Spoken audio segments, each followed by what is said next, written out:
सावधान, आत्ताच सावध व्हा.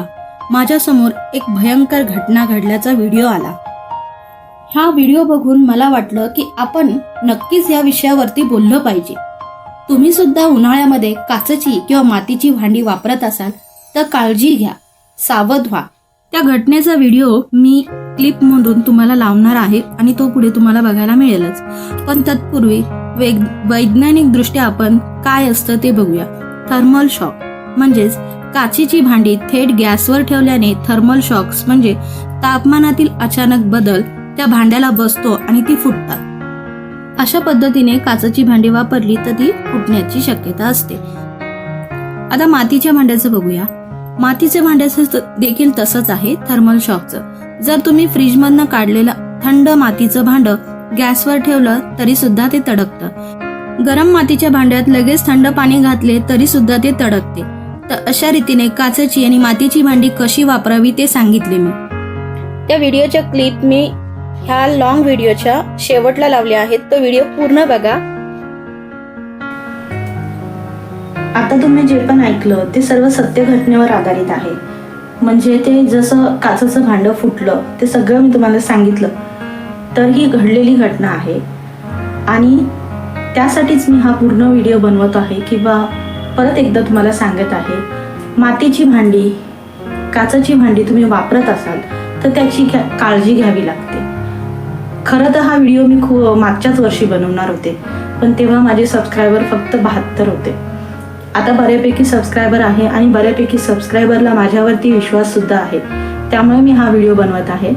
मागच्या वर्षी सुद्धा एका बाईने मातीचं भांडं घेतलं होतं आणि त्याच्यावरती फिश कढी बनवत होती आणि तिचं मातीचं भांडं गॅसवर ठेवलं, थोडं गरम झालं आणि ते फोडणी केली आणि ब्लास्ट झालं.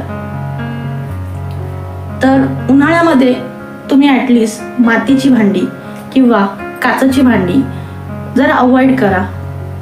भांड्यांचं म्हणजे काचेच्या भांड्याचं किंवा मातीच्या भांड्याचं टेम्परेचर आणि गॅसचं टेम्परेचर शिवाय उन्हाळा ऋतू आहे, आपल्या उन्हाळ्यामध्ये किती गरमी आहे, किती टेम्परेचर आहे, ह्या सगळ्या गोष्टींचा बारकावा करायला हवा.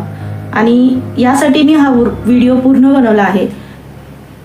डायरेक्ट सुद्धा मातीचं भांडं फ्रीजमधनं काढलं आणि गॅसवर ठेवलं तरी सुद्धा फुटतं. सेम तसंच काचेचं भांडं तुम्ही फ्रीजमधनं काढलं, ओव्हनमध्ये ठेवलं किंवा गॅसवर ठेवलं तरी सुद्धा ब्लास्ट होऊ शकतं.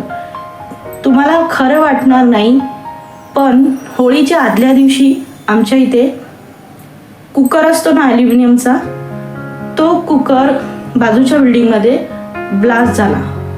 म्हणजे तुम्ही विचार करा की उष्णता किती आहे आणि तो कुकर काय ॲल्युमिनियमचा होता. तर ह्या सगळ्या गोष्टीची काळजी घ्या आणि याच काळजीपोटी मी हा व्हिडिओ बनवलेला आहे. बऱ्याच लोकांना वाटत असेल की ही कोण आम्हाला सांगणारी किंवा, पण तसं नाही आहे. आपणच आपली काळजी घेणं गरजेचं असतं आणि आपल्या कुटुंबाची काळजी घेणं गरजेचं असतं. आपण जर का फक्त नुसतं फुटेज मिळण्यासाठी काचेची किंवा मातीची भांडी वापरतो तर हे मला असं वाटतं एक फुटेज किंवा व्ह्यूसाठी तुम्ही किती मोठं रिस्क घेत आहात. त्यासाठी म्हणजे हे सगळं अवॉइड केलं पाहिजे मला असं वाटतं. आणि निदान गरमीच्या सीझनमध्ये तरी काचेची आणि मातीची भांडी जपून वापरा, हेच या व्हिडिओचा मागचा हेतू होता. बाकी तुमच्यावर आहे. व्हिडिओ आवडला तर नक्की लाईक, शेअर, सबस्क्राईब करा. माहिती जर खूपच महत्त्वाची वाटली तर नक्कीच शेअर करा. तुम्हाला जर ती फुटेज म्हणजे तो जो व्हिडिओ तुम्हाला लिंकमध्ये दिसला किंवा तुम्हाला जर कुठे दिसला तर मला नक्की सांगा सुद्धा. मी काही इथं कोणाचं प्रमोशन किंवा डिमोशन म्हणजे काही वाईट वक्त नाही सांगत आहे त्या व्हिडिओबद्दल म्हणा किंवा त्या व्यक्तीने भरपूर मेहनत केलेली आहे. पण मी फक्त इथे हे मांडण्याचा प्रयत्न केला की ही जी भांडी आहेत वगैरे तर ती वापरताना उन्हाळ्यामध्ये काळजी घ्यावी. बस. चला, आजच्यासाठी एवढीच माहिती. पुन्हा भेटू नवीन व्हिडिओमध्ये. तोपर्यंत नमस्कार. हाच तो व्हिडिओ ज्याच्यामध्ये ती बाई बिर्याणी का काय बनवत होती आणि त्याच्यावरती गॅसवरती भांडं ठेवलेलं काचेचं, पाणी बॉईल होत होतं आणि पकडीने पकडायला गेली ते भांडं तुटलं. तर ही काळजी तुम्ही नक्की घ्या. फक्त एका व्ह्यूजसाठी तुम्ही असं इतकं रिस्क घेऊ नका. हा व्हिडिओ फक्त एका काळजीपोटी केलेला आहे, कोणाचा पब्लिसिटी नाही, तर काळजी घ्या.